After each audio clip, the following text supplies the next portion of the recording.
We're so happy that you're here. Happy Friday. Welcome to the Don Lemon Show. Welcome to Lemon Live at 5. And we want you to weigh in on this show. You know, this is the whole reason I did this show, so that you, the subscriber, the viewer, can have a voice. And so I want you to have a voice today, because this is, I guess you can call this I'm going to call this breaking news. Okay. Because the MAGA wing of the Republican Party is currently embroiled in not one, not two, but three. You know, they always say three. Look at that. I don't know why my computer did that. But three sex scandals. Absolutely insane sex scandals. This morning we discussed, this is Mark Robinson. He's a highly controversial far-right Republican nominee for governor in North Carolina. He's a current, lieutenant governor. Referred to himself as, quote, Black Nazi, expressing support for reinstating slavery, confessing to multiple affairs, including with his sister-in-law, on a pornographic website message board. Okay, I'm not making that up. I couldn't write that. If I wrote that, you'd say, Don, stop disparaging the GOP and come up with something that's realistic. Okay? Then late yesterday, Oliver Darcy, my former colleague over at CNN, who has his own site now, dropped a bombshell. His report details how RFK Jr., now on the Trump transition team, and he's also married to none other than Cheryl Hines, who I really like, has been engaged in a months-long affair with famed political reporter Olivia Nuzzi, who was engaged, is the operative word, the engagement to Politico's Ryan Lizza, and that is now over, that engagement, because he put out a statement saying his ex-fiance. And then finally this morning, new court filings reveal that MAGA Congressman Matt Gaetz, yes, that Matt Gaetz, attended a sex party with a 17-year-old girl. So what the hell is going on in the GOP? You know, they always say what's done in darkness will come to light. If all that wasn't enough, we also have a brand new alarming attempts by the GOP to undermine democracy in both Georgia and also Nebraska. We have so much to discuss, and I'm extremely grateful to have a fantastic panel. Antjuan Seawright is here. He's the founder and CEO of Blueprint Strategies, and opinion columnist for News One, and a Democratic strategist. Also, my old friend, well, she's young. We've just been friends for a long time. Ms. Tara Setmayer is a co-founder and CEO of the Seneca Project, an MSNBC contributor, and a dear friend, of course. So thank you so much, both of you, for joining. Listen, just right off the bat, I don't want to start with the bad news, but just in support, because we're all pet lovers here, and I love Tara. Tara's had one heck of a week, and I will just say it's Friday, so here's a toast to Tiki, the cat of 18 years, and Tara lost Tiki. So Tara, I'm sorry. We're all sorry, and we're thinking about Oh, Don, that's so sweet of you. Thank you. I did lose my beloved Tiki on Sunday. He crossed the Rainbow Bridge after being diagnosed with a cancerous tumor last month. And yeah, it's been hard. I'm an only child, and I don't have biological children, and so I'm one of those childless cat ladies that JD Vance talked about as trying to make our lives miserable. Well, no, we're not miserable. We're motivated, as I say. Well, also, But too, can I tell them you had the cat before you had your hubby? that's correct. I've had my cat. Yes. And actually, when we started dating, he had to pass the Tiki test, because if he didn't like Tiki, if the Tiki didn't like him, we would not be here today. So it's true. Tiki was with me through a lot of milestones in my life. And it feels very strange not to have him around every day. But, they're a blessing when they're here, and he'll always be with me. And my mom gave me this locket where I have some of Tiki's little fur in there and keep it close to me right now. And it's strangely helping me through. It's comforting for me. So, but thank you. The outpouring of support, because Tiki was around a lot, and he would come on like camera with me when on my streaming shows and stuff. And so he had his own little Instagram page, and I used to say that Tiki had a better chance of being president than Mike Pence did. I actually wrote a piece about that for MSNBC.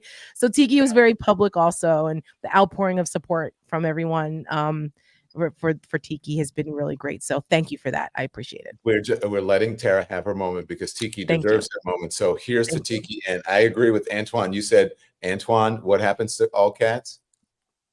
All cats go to heaven. Yes. Amen. So I am sure I am sure. To Tiki. Thank you. Thank you. I wish I had a Okay, drink. everyone. I will later. Let's talk about this, Tara, because I only have you for a Yes. short amount of time. So, Yes. here's the Tiki, and we love that. What do you think? What is going on in the Republican Party with these scandals? I mean, you got the crazy dude in North Carolina. You got Matt Gaetz, which has been out there forever, right? This investigation, and then RFK Jr. Like what? And both of us, we know Ryan and Olivia. We worked with them, right? It's a mess. It's a mess. The hypocrisy of it all, because Republicans are so freaking sanctimonious when it comes to things, and watching this just explode at this time. Like next month, I'm actually going to be out at the Commonwealth Club. I know you were just there, Don, in San Francisco, and we're going to be talking about October surprises. I mean, this out the window now. This week has been probably one of the most explosive, controversial weeks we've had since Biden dropped out and the assassination attempt. Like now we've got this. Just tear up your bingo cards, people, because we didn't have any of this on our bingo cards. I don't know why Republicans think that they have some type of monopoly on the morality, morality police, because they don't. Because they're filled with a bunch of freaking hypocrites. And it's always the people who protest the most that end up getting exposed for being the hypocrites that they are. This Mark Robinson thing, I mean, I'm not going to get into the Ryan Lizza, Olivia Nunzi, RFK thing. I mean, that's salacious enough. I'm going to talk about the Mark Robinson thing right now, because this guy was despicable before this. But now when we find out that not only is he a horrible person before this, he's like a sexual deviant pervert who he calls himself a perv. And now he's trying to lie and say it wasn't him, as if we're all stupid. Dude, it was you.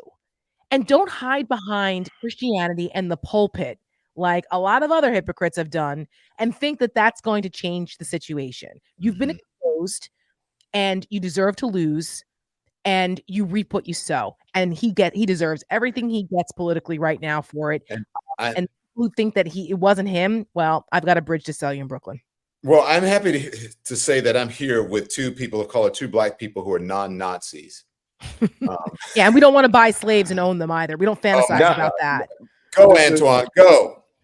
Don, I think this is a lesson for everyone watching at home, that all skin folk ain't kinfolk. Or as they say, as my shirt says, they're not like us. And I think that's playing out in real time. Look, we may have 99 problems in the Democratic Party, but Mark Robinson and some of the things on the Republican side ain't one, in the words of Jay-Z. These people are morally bankrupt.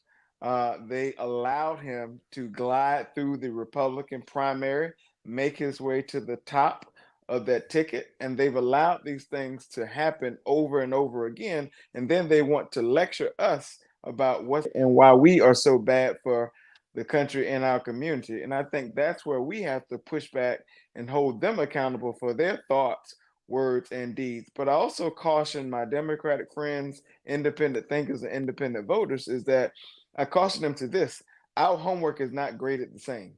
And so they this and their base will not move. Whereas if Antjuan does it, Don does it, Tara does it, or anyone else, we may as well pack it up and go home, and our careers are over. And so we have to stay the course. We have to hold them accountable, but we also have to defeat all of this at the ballot box. Yeah. Amen. So let me just set the table. Amen to that, Antjuan. I'm going to set the table because we're going to talk in detail about all of these. I want to play This Is From the Hill, breaking down this RFK Jr. reporter scandal. Here it is.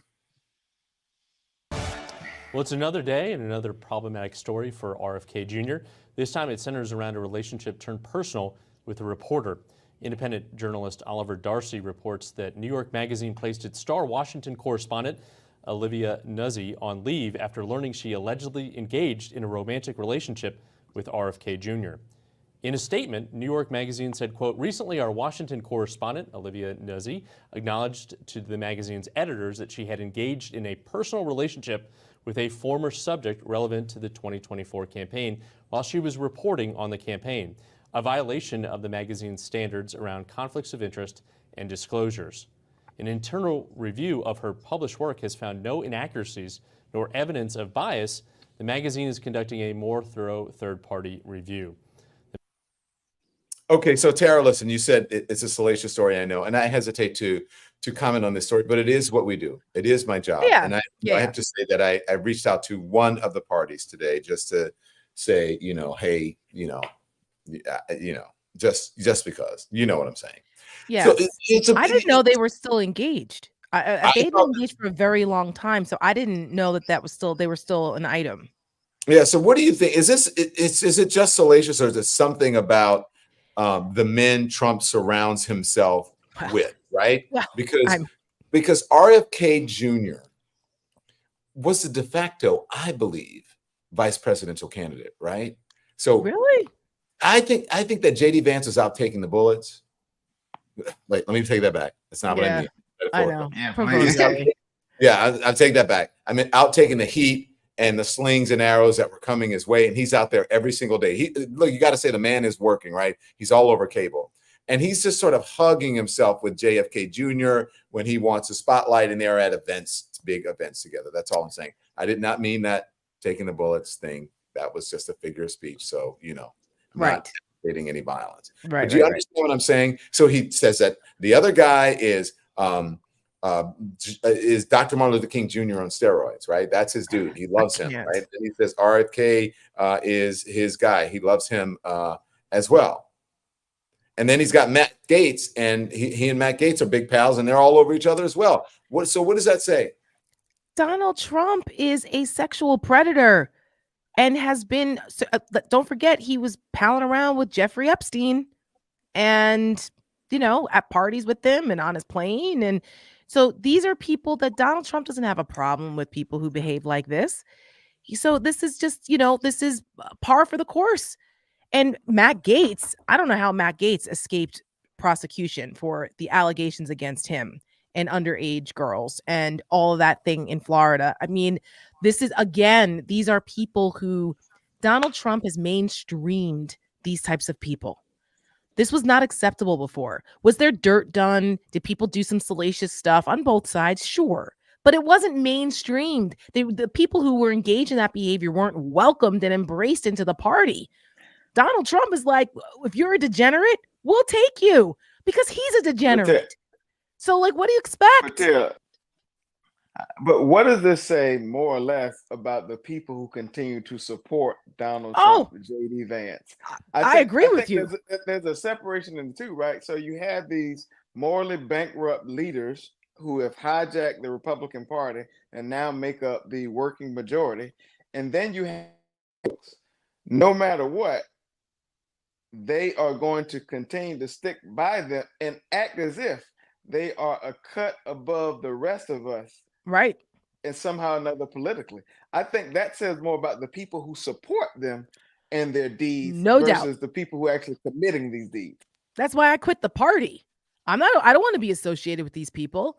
I'm not okay with this. And there are lots of other people who are not okay with it that have also left the party as a result of it. That's part of the problem. The people who are left behind that are making excuses and explaining away and then turning it around and blaming others for it, and then the sanctimony behind it, these are not the best people. They're not the best people. They're not serious people either, but they're adjacent to power and could be empowered again. I've said this many times, that there will be volumes written about the political psychology behind people that continue to support Donald Trump and Republicans, despite all of these things that they're doing that are anathema to what Republican values are supposed to be. That it speaks more volumes about us as a society that I think goes a lot deeper than the conversation we're going to have today. But I agree with you. It says a lot about those who still support it. What does it say about them? And I want to make sure that I get through all of this again, because I have a short time with Tara here. And again, here's something that right-leaning media would never do. I should have been more precise with my language. I did not mean to say that about JD Vance. It's a very serious situation right now. So listen, let me get to this story about Matt Gaetz, because I think it's really important. I want to explain it because I don't want to get anything wrong.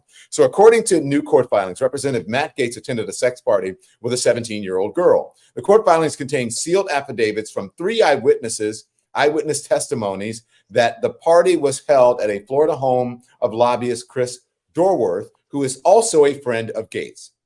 Excuse me. The filings were part of a civil lawsuit brought by Dorworth in 2023. Dorworth ultimately dropped the lawsuit, but Dorworth's attorneys filed the documents in federal court to try to recoup legal fees. One of the witnesses said that in a sworn affidavit that the teenager, who was a junior in high school at the time, y'all, was naked. People attending the party engaged in sexual activities, and partygoers consumed alcohol, cocaine, ecstasy, and marijuana. Testimony from the witness and two other women, one of whom was Gaetz's then girlfriend, all placed the congressman at the party. I just want to read this because I just got to read it. I know. A digital forensic examiner also confirmed activity from Gaetz's cell phone at Dorworth's house. This is the first time that sworn testimony has been referenced in public court filings alleging that the congressman attended one of the long-rumored parties tied to an alleged underage sex scandal, according to Notice. Okay. Previous details regarding Gaetz's involvement, such as a reported Venmo transactions of Gaetz allegedly paying his girlfriend, Joel Greenberg, to arrange his friend Joel Greenberg to arrange sex with young women, have not been made public. Greenberg was convicted of several charges, including fraud and sex trafficking in 2021, and is currently serving an 11-year prison sentence. Yep. This is our elected officials. Gaetz is currently facing a House Ethics Committee investigation into his alleged activities, and a woman has already come forward alleging that he paid her for sex. A previous Justice Department investigation resulted in Gaetz escaping federal charges, although Greenberg was convicted after a plea deal. Before you comment, you remember the former Speaker of the House, Republican Speaker of the House, Kevin McCarthy. Well, Kevin McCarthy is spilling the tea, y'all, on Matt Gaetz, and why Matt Gaetz, he believes, went after him to oust him as the Speaker. Here's Kevin McCarthy. Was it this?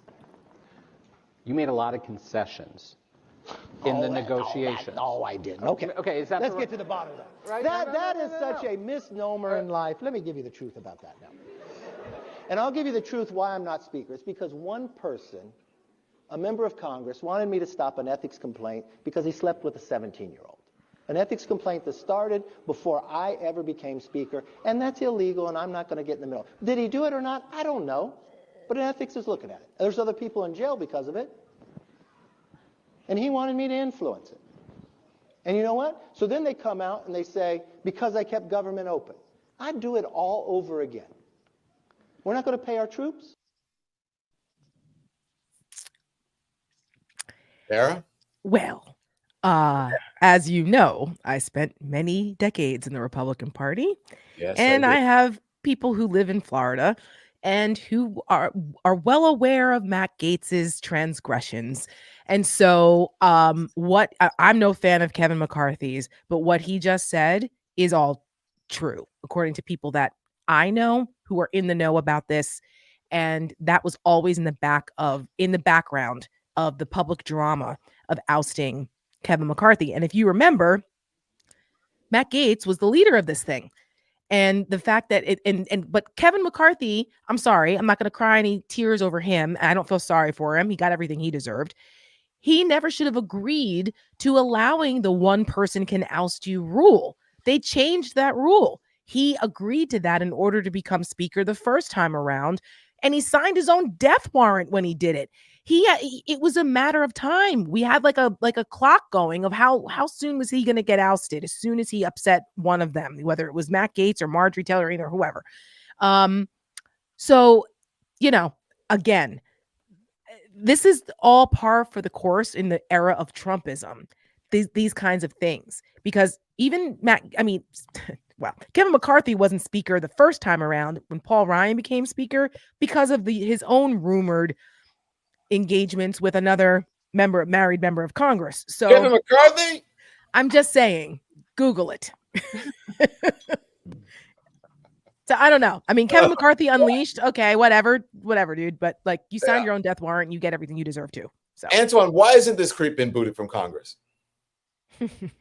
He may be now. Because he's protected by a system that he is wrapped up in, and unfortunately, privilege and the activities of the privilege are sometimes protected because they're in power. Period. And he Point may blank. have dirt on You other people. you and I could not get away with that. We could not even be rumored for that. In the same way, you and I would not be able to apply for a government if we were a convicted felon. Sure as hell would not be able to run the federal government as president of the United States. So again, our homework is not graded the same. It's Mm. true. It's true. And Let's- listen, in situations like this, Matt Gaetz probably has dirt on other people in Congress. You think? Oh, come on. There's so much shit going on up on Capitol Hill now. It's so much worse than when I was there. When I was up there, like the most controversial thing was maybe like Duncan Hunter. And he ended up getting convicted and got into trouble. But it was like well known that Duncan Hunter would go out with his staff members and get shit faced and, pal around with girls and, interns, never underage. But I'm just saying, like, those kinds of things. This is at a whole nother level. It is really at a whole nother level. Remember, do you guys remember this, Tara? Remember when Madison Cawthorn got like unleashed and he's like, they invite me to sex parties, they invite me to do drugs, they invite me to do all that. I mean, was he lying? I mean, there's no. I wasn't shocked. Was he right about that? Listen, I mean, I'm not going to call any names. All I'm going to say is that things have gotten progressively worse on Capitol Hill with this new crop of MAGA Republicans where they do some wild shit. And so Dawn, I'm not shocked. Dawn, Go ahead, think Mr. about Seawright. You have this banner, GOP, God's Only Party. And they will look at you and I because we believe that women should have the ability to be trusted in healthcare decisions. They will put us at the bottom pits of hell because we believe in the freedom of choice. But yet they will embrace, lay hands on, and pray with Donald Trump, his allies and partners, and those like we are talking about here today for the deeds as offensive. As offensive. They literally will embrace these people in their churches, will rally behind him from a white nationalist, Christian white nationalist, extremist, you name it, whatever tag you want to put on them, they will be embraced by these so-called white Christian nationalists. They will be embraced in their parties and in their platforms, but they will look crazy at us and call us sinners and put us in hell because we believe in the freedom to make our own healthcare decisions for women. All right, let's talk about that because there's someone I'm going to play after this. Let me read this in there. I'm going to play who's going to back up what you're saying, Antjuan. I'm not in the KKK. You know who that is. Mark Robinson. They don't let blacks join. If I was in the KKK, I would have called him Martin Lucifer Coon. The projection. Oh. Writing in a forum discussing black Republicans in October of 2010, Robinson stated, unprovoked, he said, "I'm a black Nazi." Okay. He also supported the return of slavery in the same month. Slavery is not bad. Some people need to be slaves. I wish they would bring slavery back. I would certainly buy a few. Okay. Robinson wrote that he preferred the former leader of Nazi Germany, Adolf Hitler, over the leadership in Washington during the administration of Barack Obama. That was in March of 2012. "I take Hitler over any of the shit that's in Washington right now," he wrote. His comments on this nude Africa sex website often frequently contain derogatory and racial slurs directed at blacks, Jews, and Muslims. He also confessed to having multiple affairs and sleeping with his sister-in-law on multiple occasions. This is Tim Miller over at The Bulwark talking about the GOP freaks. Watch. Ends up only being what the voters of the party want, right? That you can say what you want about ideology or historical precedent, but all a party is a group of people that get together and decide who they want to represent them. And the Republican Party voters have decided that they want America First candidates. And even worse than that and creepier than that, they've decided that they like the people that are the most antisocial and deranged possible in every race. I'm sorry, it's funny, but it's like not really. And like Mark Robinson wins his primary. Mark Robinson, who the CNN story just came out about how he thinks he's a black Nazi or whatever, and is a Holocaust denier, and brings a pizza into the back of the porn shop, and he's the weirdest possible person that you could imagine. He ran against this guy that's just like Joe business guy. Like, Traditional you can conservative. just imagine his name. It was just like a business guy from North Carolina, went to the country club, and he killed him. It was like 80-20.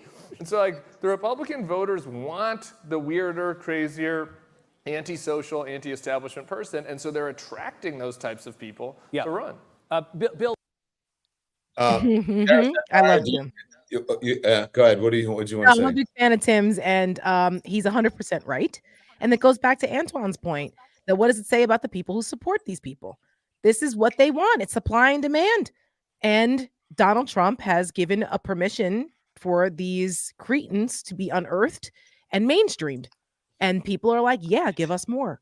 And this is why. This is the choice. I just don't know why. It's frustrating for me as I watch the way that the election is being covered, that there's some, this is what's going on in the Republican Party. These are the choices. This is what the party is now representing.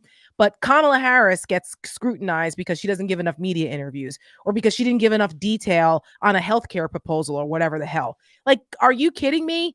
Again, to Antjuan's point, homework is not graded on the same scale. And it's normalizing this clearly abnormal behavior that's an immoral behavior that's happening with the Republicans. There's no comparison. People are whacked. It's almost extremism is a prerequisite or a requirement in order to participate at the highest levels of the Republican Party. You cannot enter here without being associated with or participate in the most extreme, unheard of behaviors or in the history of the English language. And sadly, that's what the Republican Party has evolved into. Think about this. Think about Mark Robinson and others who believe that slavery was a job training program that generationally benefited Black people. Right. That's what they thought. The Civil War was about states' rights. This kind of language for those who are trying to marshal their way through the Republican Party, and they get slaps on the back. But can you imagine if that type language would have come from Don or Antjuan or Tara? Right. Yeah.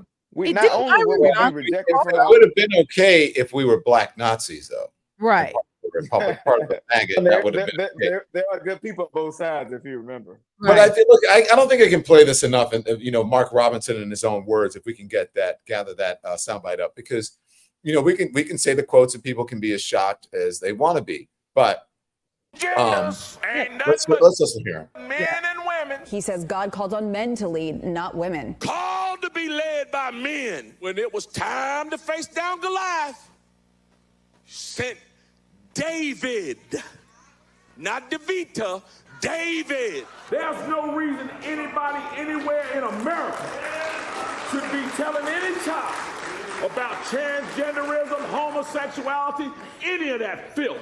And yes, I called it filth. We could pass a bill saying you can't have an abortion in North Carolina for any reason. He says the civil rights movement in the 1960s was, quote, crap, and that Martin Luther King was a communist. Robinson posted the movie Black Panther was, quote, created by an agnostic Jew to pull the shekels out of your Sforza pockets, using the Yiddish words for money and black. He referred to the victims of the Parkland school shooting as spoiled little bastards. He says the moon landing in 1969 may have been fake. He also says there is a secret ruling cabal that is part reptile. And said that Beyonce is satanic. Wow. Well, he's going to get in trouble for that last one. But can I just say something real fast about that? Yeah. This is a man I want you to respond because I know you've got to go, right? Yeah, so I have a couple minutes. I can go, like 5 more minutes. Okay. First of all, like I said earlier, this is a man that's trying to hide behind the pulpit his own deviancy and perversions and masqueraded in Christianity, which is despicable and hypocritical. In those in those message chats, he talks about fantasizing about transgender sex acts. Yeah, and he says he likes watching and the he likes it. porn. He likes it. And just what Tim said, Tara, not to step on you, is that he would bring pizza to the porn thing and then go into one of the peep booths and watch and eat, pizza. Okay. Right. But And I'm he not was no, and this saying- was a story, and that story about him frequenting the porn shops in Greensboro, that came out before this CNN expose this week. So this was building up. Apparently he was known. This was a known thing for him. I mean, listen, if you're an adult and that's what you're into, that's your we're priority. talking about the hypocrisy. We're not Right. We're not talking about like whatever right? gets that's as long as it's Right. legal, whatever. But Yeah. that's not what we're talking about. We're talking about the hypocrisy here that he's trying to hide behind Christianity and saying these things from the pulpit. The same guy who said that some people need killing. He also said that in the pulpit. He's also the same guy who talks about abortion and talking about women the way that he does, paid for an abortion for his own wife in the 1980s. So, like, this guy really needs to shut the hell up and have several seats and stop trying to preach to other people some kind of sanctimonious moral police thing that he's doing and telling women that we're less worthy and what to do with our bodies. I'm Okay. sorry, you don't get to do that, Mark Robinson. One more thing, Tara, that I want you to answer for me since you're the former Republican here. So this is going to be the thing, like the whole sex thing, right? That's going to be the thing that gets him, possibly, if it does happen, that's the thing that gets, him condemned by some Republicans. And it's not all the hatred and right. You understand what I'm saying? Because all of these things, all of these sayings, Donald Trump was well aware of it. Republicans were well aware of it. Yes, they embraced him. They embraced him. That's a good point. Like a lot of those things, minus the sexual scandal stuff that we just mentioned, a lot of those things that you just played, they were aware of it before. They were aware of it. This guy has a long history of saying incendiary, horrible things, and they embraced him. Donald Trump called him Martin Luther King on steroids, a great fine wine, a good man. He knows him well. And, all the bullshit accolades that he puts on people that he doesn't actually know. He did the same thing with other despicable people like Blake Masters and Doug Mastriano and Herschel Walker, who was an admitted domestic abuser and fantasized about killing people. So like these are the people that Donald Trump surrounds himself with. These are not the best people. Does it affect the race in North Carolina? Does it affect Oh, the race? absolutely. Absolutely. North Carolina, absolutely. I mean, the governor's race, he was losing anyway. He was losing by 8 points. He's going to lose by more in the governor's race. But where this becomes a drag on the party, this can impact the presidential race. Kamala Harris, last I saw, was up 1 point. North Carolina was the state, and Antjuan can speak more to this, but it was the closest state that Joe Biden lost by less than a percentage point last time. It was that close. You cannot tell me that this does not animate more people to come out and vote against MAGA, particularly women. That's what we do at the Seneca Project. We target women and moderate women in particular. And you cannot tell me that this does not energize more women to say, I cannot. I've had it with this. I cannot vote in good conscience for these people. And it could depress some of the MAGA people. Now, the MAGAs are embracing him. The Republican Party of North Carolina has tripled down on this. They're believing his bullshit lie about it wasn't him. It's the Shaggy defense. Wasn't me. It was AI. Okay. Nobody believes that. You're saying it was AI from years ago. Okay. Right. It was AI from 2008. No, it was AI that I encourage people to go and read Andrew Kaczynski's story. It is so well sourced, and all of the things that all of the biographical information that's associated with his accounts and the consistency of it, the locations, everything, it's freaking Mark Robinson. Okay. So like this, it wasn't me. Defense doesn't work here. Okay. Hold on, Antjuan. Tara, love you, Tara. See you later. Thank you, guys. Thank you. I'll see you later. So you get the entire floor, Antjuan, now. So thank Antjuan, you for the drink. Oh, hey! I was gonna say, I put my thumbs up. Thank you, guys. Have a great weekend. Bye-bye. You too. I love you, Tara. Okay, so listen. How does this affect North Carolina, and is this good for the Harris-Walz ticket?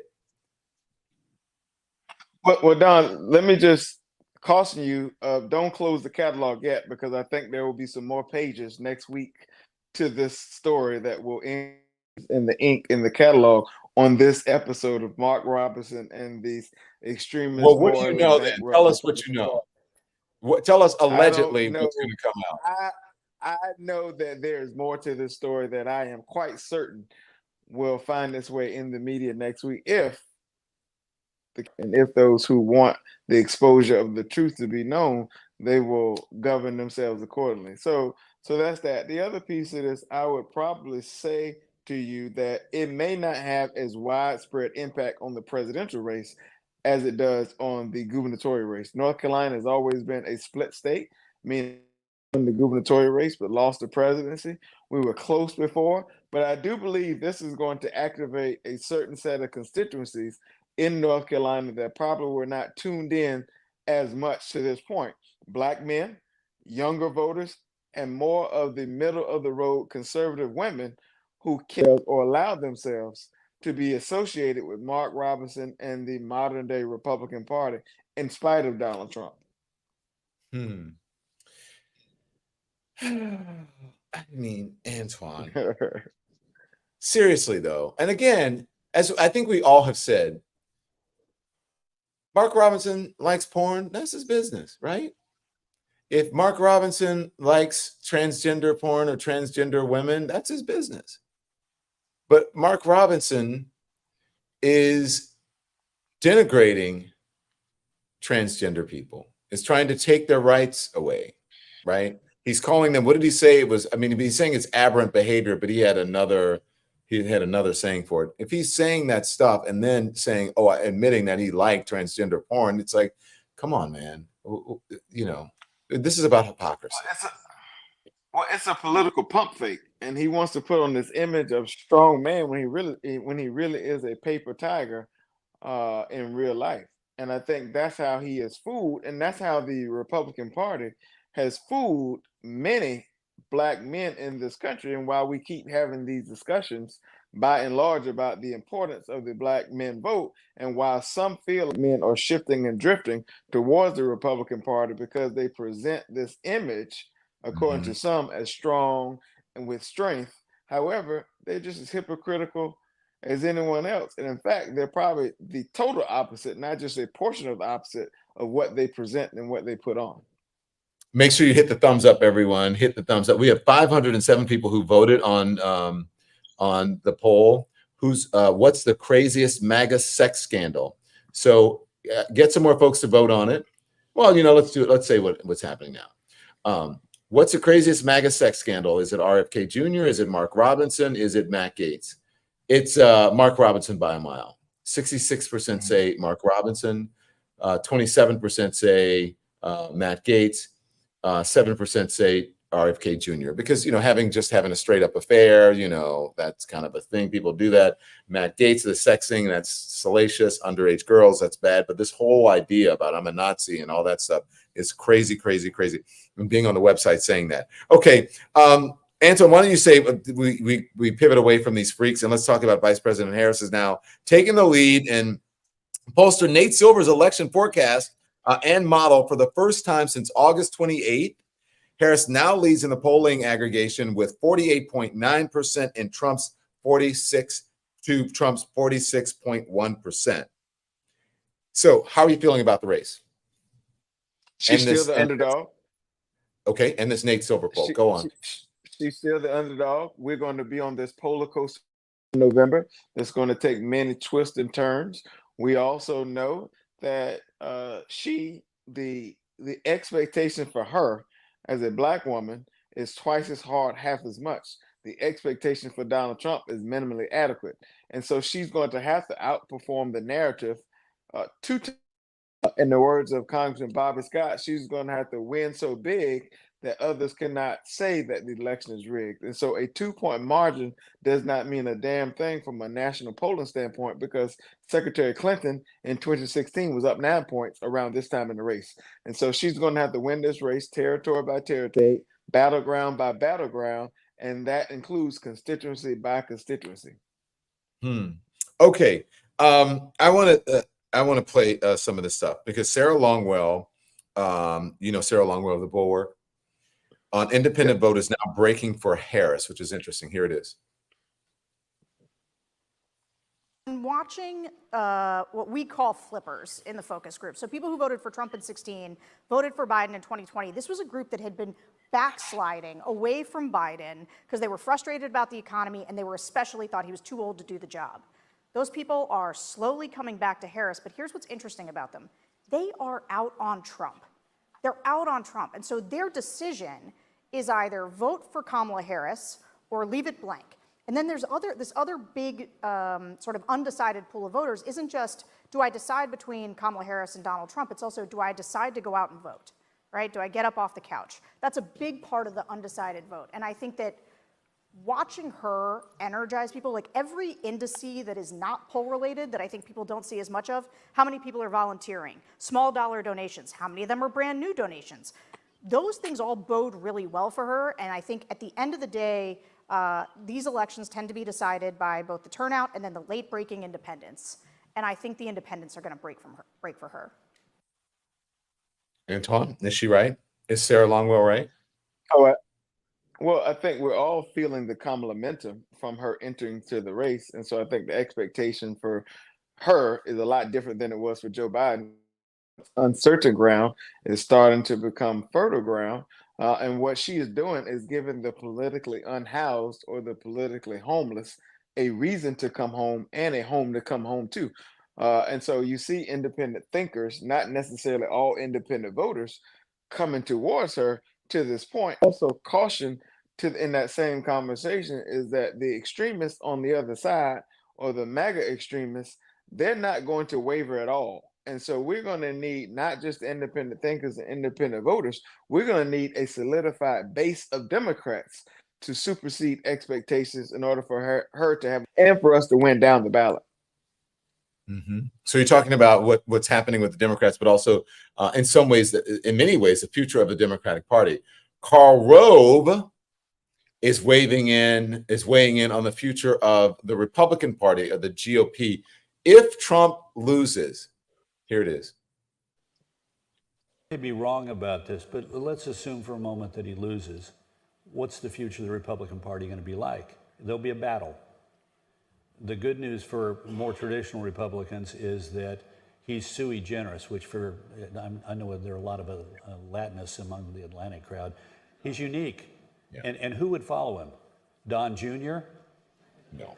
Right now he's busy maybe right now he's trying to figure out which girlfriend he actually has. But wow, but, you know, Josh Hawley, J.D. Vance. You know, you take those and match them up against a Brian Kemp or a Glenn Youngkin or a Tim Scott or, you know, fill in the blank. And it's hard to see that they have anywhere near the ability to mobilize a populist movement that he has. This is about, remember, this is the guy who we saw on our television sets for years as The Apprentice, the head of The Apprentice, and the folk hero in New York, and the gigantic persona, and really a personality. I mean, what human being could go through what he has gone through and be standing on their own 2 feet? So give him credit. But I don't see the person that follows him, because look, he has no ideology. He has a couple of touch points, one of which he stumbled on. You know, coming down that stair he talked about, when he got down the golden escalator, border, and tariffs, which he's long been on. But the rest of this stuff, you know, everybody should have IVF.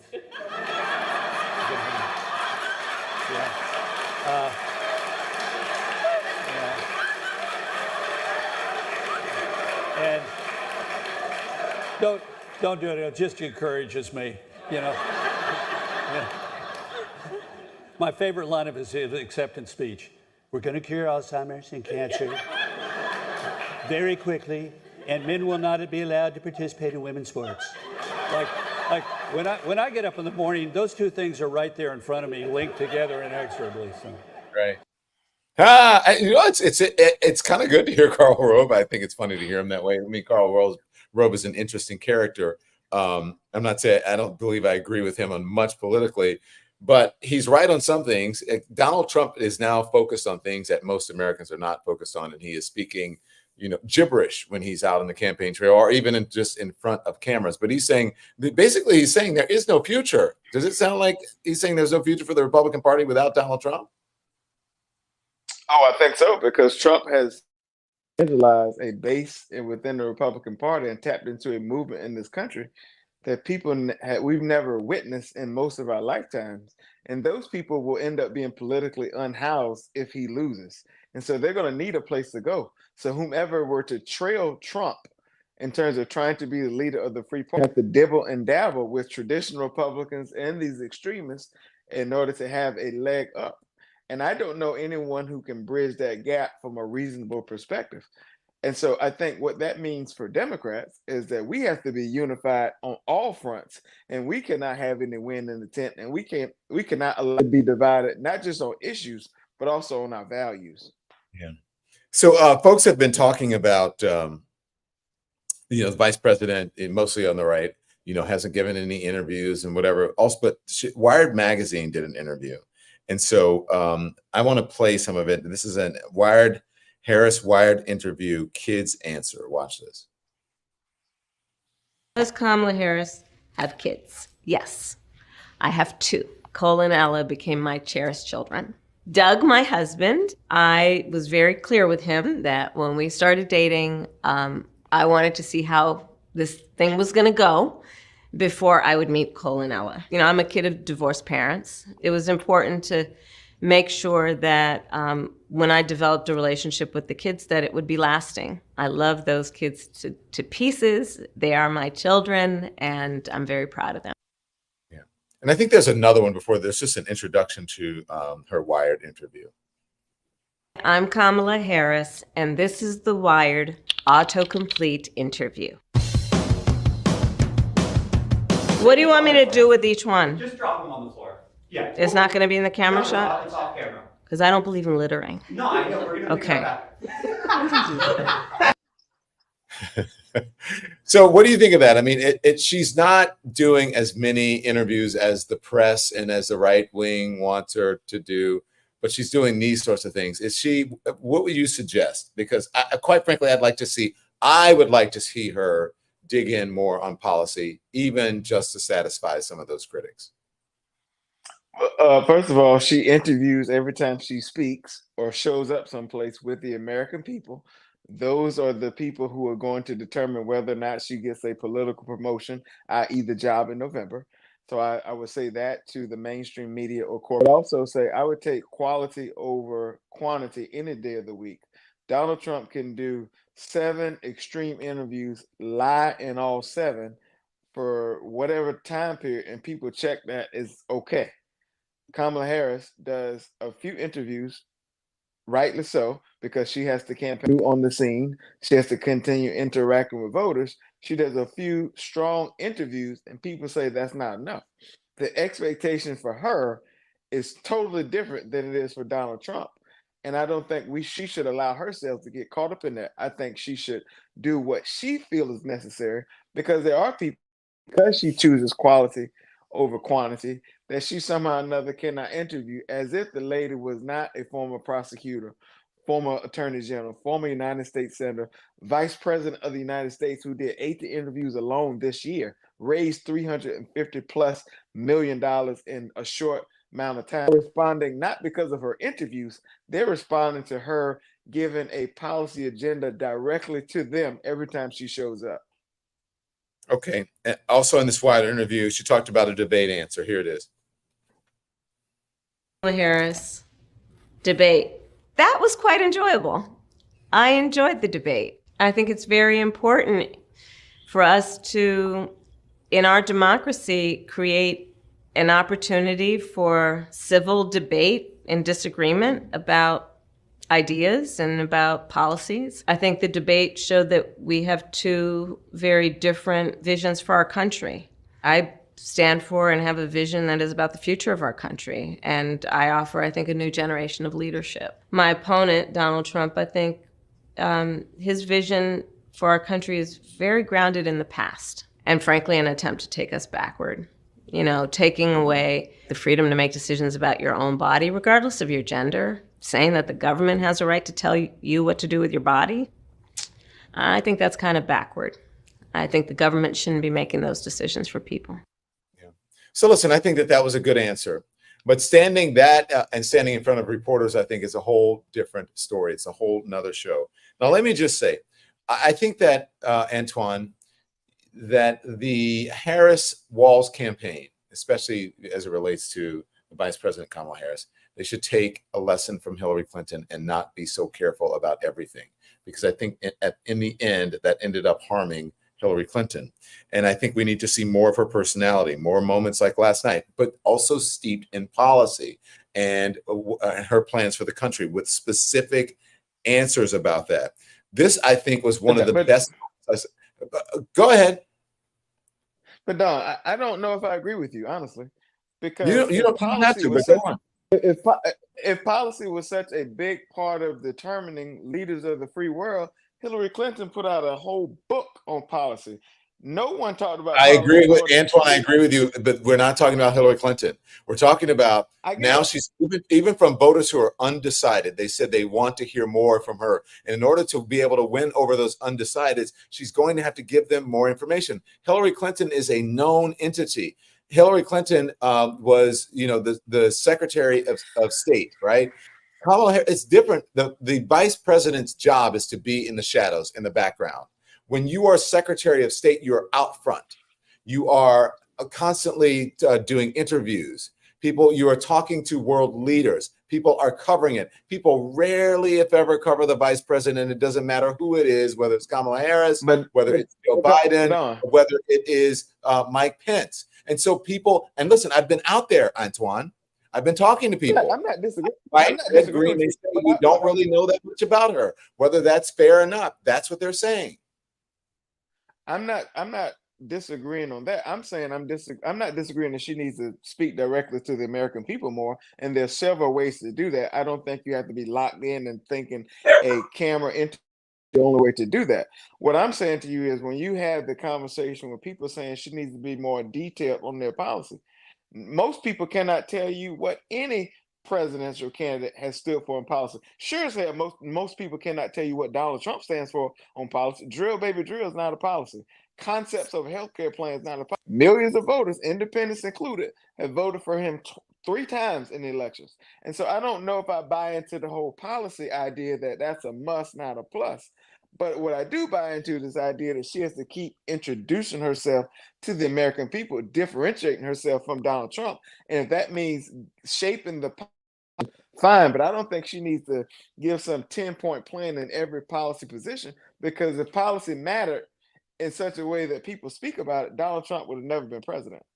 Yeah, I love it. Lizzie McD in the thing says Don spoke with 10 people and suddenly thinks he knows the people. No, that's not quite true, Lizzie D. I've spoken with more than 10 people. I'm also on strategy calls for both Democrats and Republicans and independents, and I also speak to voters you don't get to be anonymous when you're Don Lemon. When you walk around if I walk around the city of New York, if I walk around the city of Memphis, if I walk around in an airport, people tell me what they want. I love that Kamala Harris. I want to hear more from her. I don't know what she stands for. I really want to vote for her, but I want to know how she's going to lower prices. I want to know this. And so maybe she's spoken about those things, but it is incumbent upon the press to push for interviews. It's also incumbent upon someone who is running for office and who is going to sit in a high office to answer to the American people, whether it's Kamala Harris or Joe Biden or Donald Trump. I'm just saying. And so it's great. I want her to be on digital shows. I want her to be out there on doing social media, but I also want to see her take some questions from reporters. Now, this, I think, was her best answer last night because it really showed her. It really showed her personality, and she may have thought it was a mistake and she shouldn't have done it, but I thought it was great. And I want to hear more of this from her. This is her answer on guns. Watch. Powerful at the convention when you said you have guns. No, at the debate. I'm a gun owner. Tim Walz is a gun. I did not know that. If somebody breaks in my house, they're getting shot. Yes. I hear that. I hear that. Probably should not have said that. But my staff will deal with that later. Yeah. But so look, don't get me wrong. I am on the side of democracy. I support Kamala Harris. You know that. But I'm also a journalist. I love that answer. More of that. Antjuan, am I wrong? No, I think that shows the authenticity of her and the versatility of her.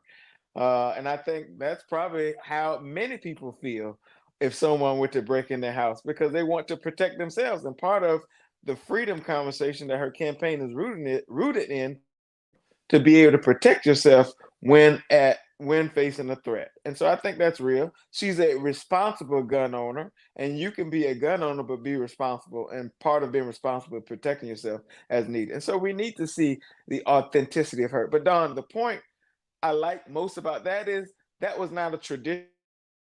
That was conversational with Oprah. So there are many ways that she can communicate to the American people on the issues and how she feels about them. So I don't want people to box her in thinking you have to sit down with a reporter, some primetime interview, and that's the way you have to. No, she doesn't have to sit down with a reporter in a primetime interview. She can stand up in a rope line. She can say, I'm calling a press conference. I'm going to take questions. She can stand at a podium. She can take questions from reporters. And I think that 100%.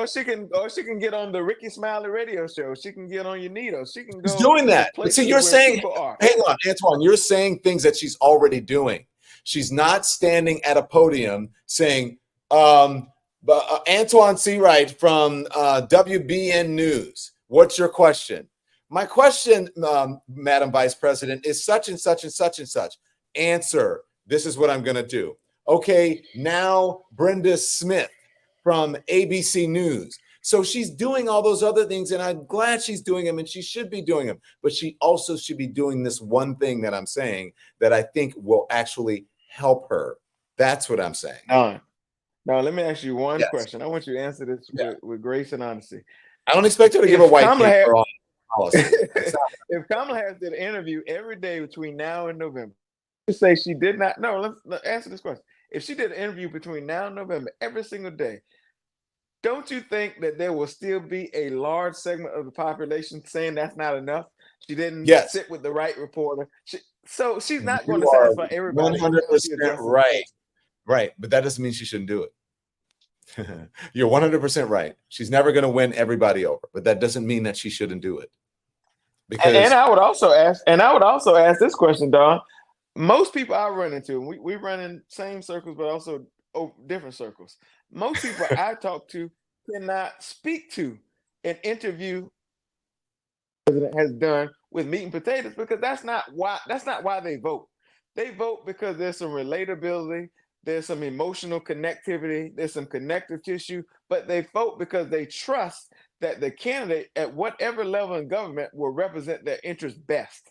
And they don't base that on an interview. But voters on my street, no. Yeah. Well, the voters on my street say, I really love her. I want to support her, probably going to support her, but I need to hear more from her. And I think that's legitimate. I don't care how many people disagree with me. I think it is. I'm a member of the press. I want to know. I want to know, what are your policies on the border? What are your policies on cutting costs? What are your policies on, she's already on reproductive rights. What are you going to do about gun issues? Are you going to introduce bills to do that? Now, last night there was a question that I thought was a really good question where someone asked her about, I think it was the border, or I forget exactly what it was. And then Oprah stepped in and brought her back to center. And Oprah said, are you going, if you are president, or would you have that bill reintroduce that bill? And she said, I would. And if you bring it to my desk, I will sign it. That's all people want to hear. They don't want to hear a 10-point plan on whatever. They just want to hear some detail. Don, she's done that. She said that in Georgia from the podium, bring me the same day when she told Donald Trump, say it to my face. Legislation that I helped work on, bring it to my desk, I'll sign it. She's talking about how she wants to lower. Say it again in front of reporters. Answer reporters' questions. Antjuan, you're not going to get me to change my mind as a journalist on this. Answer the reporters' questions. I'm speaking to the audience who's watching you and I, Don, not you. Because I think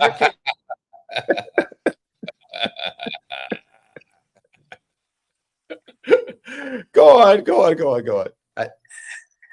But listen, the reason I know that she wants to give $25,000 down payment assistance, she wants to build 3 million homes. The reason I know she wants to give $50,000 tax credit to small business, expand and extend the child tax credit, $6,000 credit for those who are having a child. She wants people to not pay more than 7% of their income for child care.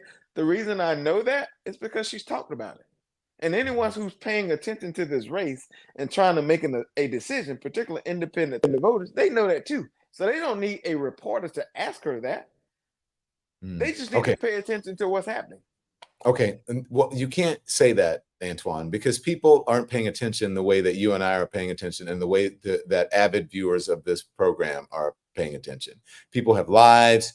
They're trying to take care of get their kids off to school or whatever, and they're not watching every single press conference. Maybe they didn't watch the convention. And I just think as many opportunities as possible, especially when you have a large audience watching like last night, I just think that there are certain things that you can do to help your case. That's it. All right. Don, applaud the vice president for sitting down with and giving one hell of an interview in comparison to Donald Trump. But then you need to sit down and watch the show because I already did that.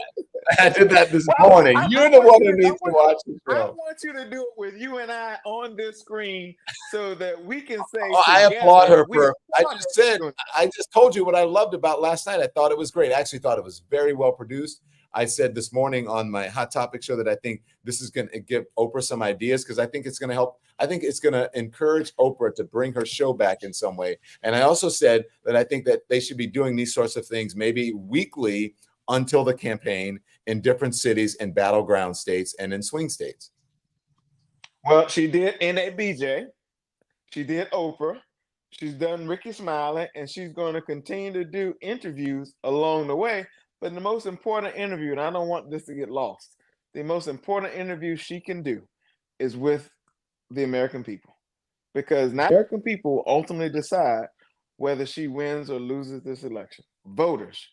And different voters get that. Where does that come from then? When she's doing rallies, when she's doing town halls, when she's doing meet and greets, when she's doing OTRs, when she's putting out information by way of her ways of introducing herself and interviewing with the American people. And those are opportunities for voters to decide whether or not they are going to support her. Because guess what?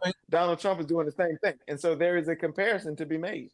Do you think that you would be saying this if it was a Republican candidate? Yes. You would say, it doesn't matter. I don't really care if Donald Trump speaks to the press, or I really don't care if Mitt Romney speaks to the press. I don't really care about what he says about issues or where he stands because no one understands it. No one knows, and it doesn't matter. No. I would not say I don't care where he stands on issues, but I would pay attention when he does make an appearance he or she on the issues. I certainly don't think that Trump's media appearances, as many as they may be, make a difference in terms of people's hearts and minds who are independent in their thought about this race. I don't think that makes a difference because they all know it's lies. What I think is a different set of expectations, and that's what makes me frustrated. Listen, I'm not saying Trump doesn't. Look, who knows where Trump stands on any issue? That's besides the point. I agree with you on that. When Trump gives a press, the rules are different because he can just lie about everything, right? Vice President Kamala Harris cannot get away with lies. And so whenever she comes out, they're going to scrutinize her more. I just think that there should be more of an opportunity for the press to be able to meet with her and the American people to know a little bit more about where she stands on the issues. That's it. But listen, I'm going to leave you. Thank you, Antjuan. I appreciate it. I'm going to leave you. Thank you for having me. Hey, Antjuan, you got to get my book. All right. Make sure you get the book, Antjuan. Only if you sign me a copy directly to me. I will. But if you buy it, I will sign it. If you bring it to my desk, I will sign it. I will sign your book. Can I just remind you? So the book is already paid for. The check is in the mail, Antjuan. The check is in the mail.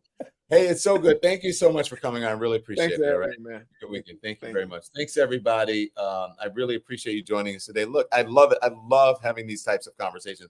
I know some of you guys are mad, but I really do think that it is, if you're running for office, and you should be speaking to the press as much as possible. And you'll never get me to change my mind with that because I am a member of the press. I am a journalist, and I want to be able to ask questions about where people are on certain issues. And we cannot let our biases influence us because we want to be protective of someone because we like them. I like Vice President Kamala Harris. I've already told you that. I support her. But also I have to be honest with you about information that I think will help her. Not hurt her, will help her. And you want someone in that office behind that desk who's strong on policy. She is the only alternative. She's it. That's it. Don't get me wrong. Okay, so I'm going to leave you with this, and then I'm not going to be back. But anyway, have a great weekend. Be safe, careful. Make sure you go get the book. I Once Was Lost. It's you can pre-order it. I mean, not pre-order. You can order it online or support your local bookstore, and you will love it. Trust me. I'm going to leave you. I won't be back, but I want you. I'm going to leave you with Oprah Winfrey's message to undecided voters, which is what I'm talking about when I'm saying having people get to know more about her. This is Oprah's message, and I'll leave you with that. Have a great weekend. Bye, everyone. I just want to say, for all of you watching who are still on the fence, you're in the middle, you're independent as I am, or whether you're just still don't know what you're going to do, this is the moment for all decent people, all caring people who want the best for yourself and you want the best for other people. This is the moment for people who are tired of all of the bickering and all of the name calling, people who are exhausted by the craziness and the made up stories and the conspiracies. This is the moment. You want to get on with your life because you know that we can do better and that we deserve better. You know this. I know you know this. I know you feel this. I know this is what you're saying amongst yourselves. It's in all the conversations that we're having, that you're having. And we're better than this. We're better. We're better. And we want to create a world where our children will be safe in school again. And as my friend and mentor Maya Angelou always said, when you know better, you got to do better. Thank you. So let's